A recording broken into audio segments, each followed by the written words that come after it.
Mwanangu, pale unapotafuta maisha hakikisha utafuti wanawake. Kumbuka bado kuna familia yako inakutegemea.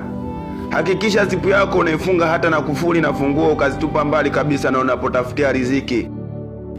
Mwanangu, hisia zimefanya washikaji wengi warudi nyumbani mikono mitupu. Hawa akina Lisa ukiwapa hizo pesa ulizotafuta kwa jasho, wao watakupa seksi kama malipo. Tena na hapo hapo watasema yule jamaa akitupa kimoja tu analala kama gogo.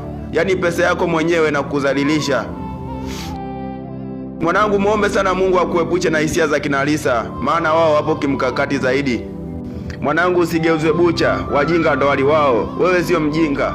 Zitafute alafu wanyime kweli. Waambie wakatafute za kwao. Hizi ni kwa ajili ya familia zetu tu. Tumetoka nyumbani kwa ajili ya kupambana kwa ajili ya familia zetu. Kaa stand by. Zinaa inaleta ufukara. Asante kwa kunisikiliza, na hii ni sauti ya wasio na sauti. Usiwasahau